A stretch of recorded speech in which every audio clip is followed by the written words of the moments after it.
Olá, meu nome é Davi Costa, sou animador 2D e hoje nós vamos falar um pouco sobre sombra e luz na sua animação. Existem várias técnicas diferentes de se adicionar sombra e luz no seu personagem ou na sua animação no Toon Boom Harmony. Hoje nós vamos explorar algumas formas um pouco mais manuais de se fazer com que esse personagem que está bem flat tenha um pouco de volume, adicionando luz e sombra nele. A forma mais simples e direta, obviamente, é simplesmente desenhar a luz e a sombra em cada pedaço dele. É uma forma bem direta e não exige muito conhecimento do composite, nem nada. É basicamente a sombra fazendo parte do desenho. Por exemplo, eu tenho o braço dele aqui do lado e eu vou desenhar a sombra e a luz nele. A minha dica, no caso, é você sempre que for adicionar luz e sombra, você usar não o brush, mas o stencil brush. Por quê? Usando o brush, eu já tenho a minha cor de sombra aqui e eu vou desenhar a sombra nesse braço. Perceba que quando eu, sem querer, na verdade um pouco por querer agora, vazo o meu traço para fora do desenho, eu acabo tendo um traço todo torto, né? Eu vou colocar também a cor da luz e vazando um pouco. Por mais que tenha uma luz e sombra nesse braço, ela está vazando, não está muito legal. Por que eu gosto do Stencil Brush? Porque o Stencil Brush ele só vai desenhar onde já tem alguma cor.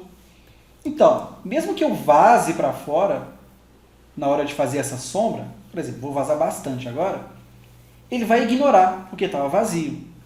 O mesmo acontece quando eu desenhar a luz. E por mais que eu erre e jogue aqui para cima, a luz está presa aqui onde tinha cor.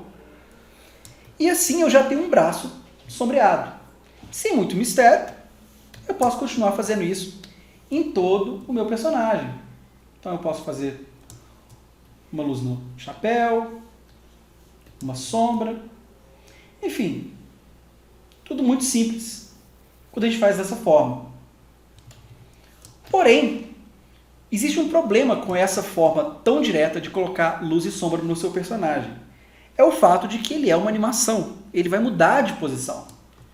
E se eu aqui tenho a luz vindo de cima e criando uma iluminação aqui no braço dele, e logo uma sombra nessa parte de baixo, se esse personagem muda de posição, por exemplo, assim, agora eu tenho uma coisa muito confusa aqui. Agora eu tenho uma luz que está vindo da esquerda e está iluminando essa parte desse braço e fazendo uma sombra na parte direita do braço, mas ao mesmo tempo, no outro braço tem uma sombra na parte de cima e uma luz na parte de baixo. Quantas fontes de luz tem aqui? E a cabeça ainda continua um pouco uma luz na diagonal e no queixo tem uma sombra, como se fosse uma fonte de luz aqui. Enfim, não está muito dinâmica essa forma de se sombrear. Então nós vamos explorar outras formas, principalmente usando o Node View e alguns nodes, de colocar sombra nesse personagem de uma forma que ela respeite, inclusive, a posição que o personagem estiver. Vamos dar uma olhada no rig desse personagem, que é extremamente simples, e vamos trazer alguns nodes que vão ser muito úteis na criação dessa sombra. Vamos focar na cabeça. Eu vou trazer aqui um node chamado Tone. E o que ele faz? Por que passar por dentro dele, como se fosse um filtro, ele vai aplicar uma certa cor com esses parâmetros aqui. Eu já encaixei ele, mas eu não vejo nada acontecendo. Por quê? Porque o efeito dele só vai ser visível no Render View. E eu estou aqui no OpenGL. Então, clicando na flor azul, eu vou para o Render View. Novamente, eu não vejo nada acontecendo. Com ele, ou sem ele, ligado ou desligado, parece o mesmo desenho. Por quê? Porque o Tone precisa dessa informação aqui, o Matte. Qual que é o limite que esse tom vai ser aplicado? Bom, vamos utilizar exatamente o mesmo desenho, a cabeça. Agora eu já vejo uma diferença. Toda ela me parece um pouco mais escura. Por quê? Porque ele está aplicando essa cor aqui, um certo cinza. Se eu colocar qualquer outra cor, você vê que ele aplica essa cor. Antes de tunar um pouco esses valores, vamos resolver outro problema aqui.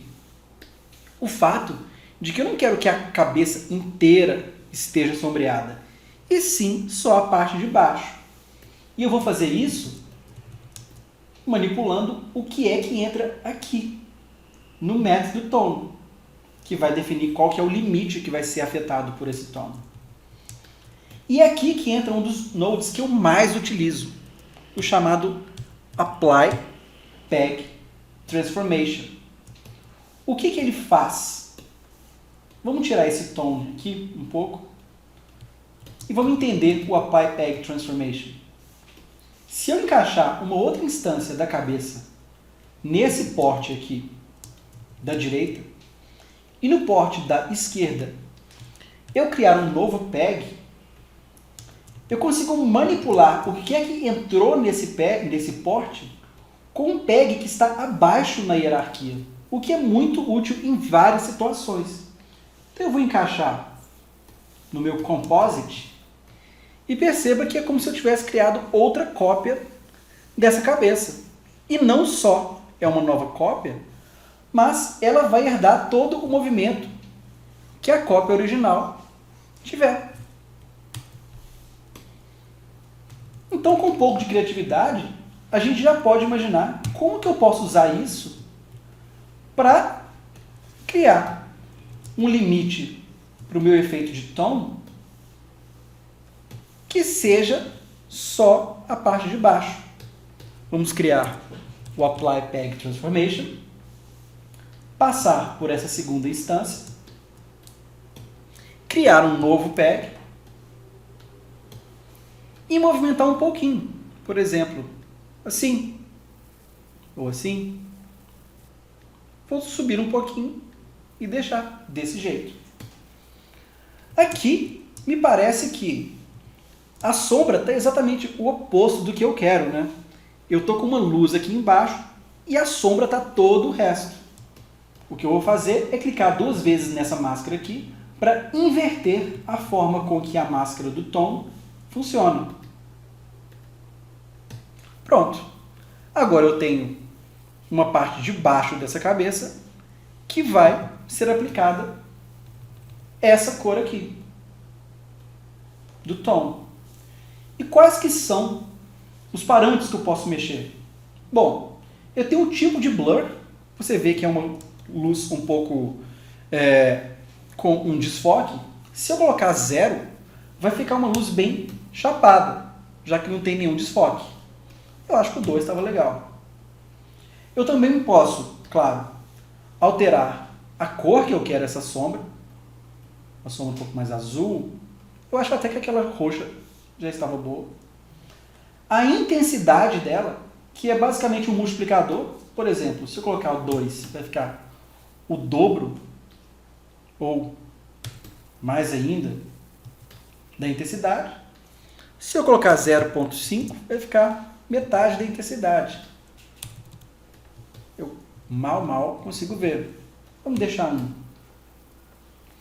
E novamente, eu tenho aqui o Invert Mate, que é o mesmo que eu clicar 2 vezes na máscara aqui.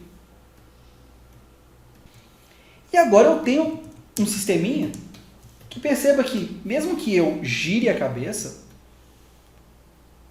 a sombra vai estar sempre na parte de baixo. Opa!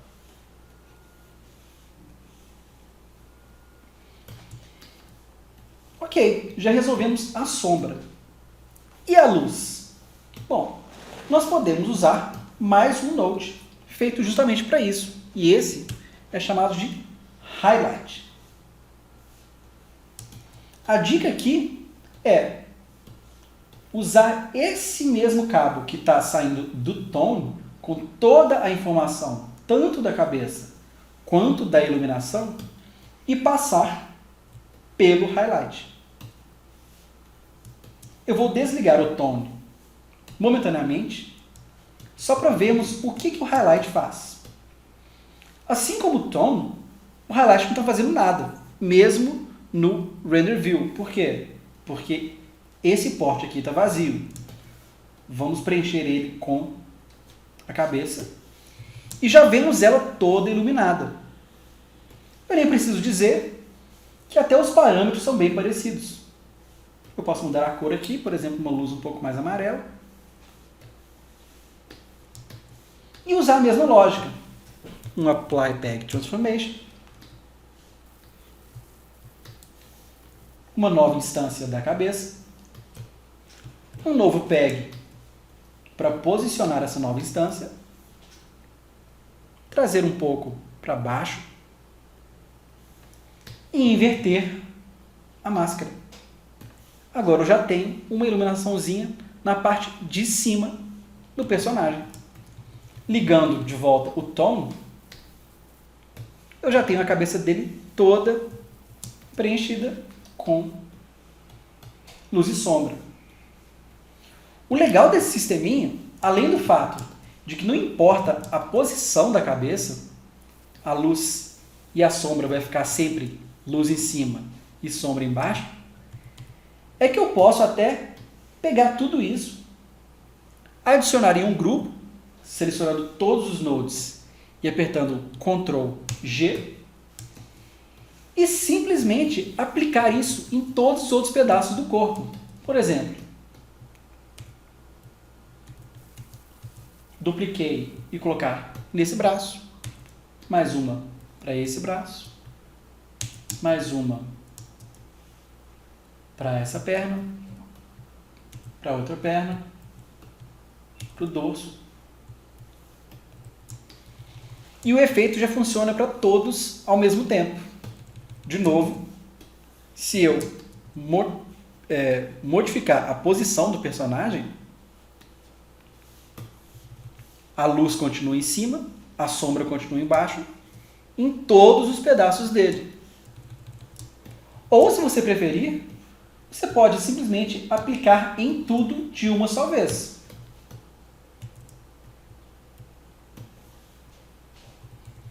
E essa é uma forma que eu acho bem interessante de se colocar luz e sombra no seu personagem. Meu nome é Davi Costa. Essa foi a dica de hoje sobre aplicar luz e sombra no seu personagem. Espero que você tenha gostado. Eu vejo vocês no próximo vídeo. Até lá!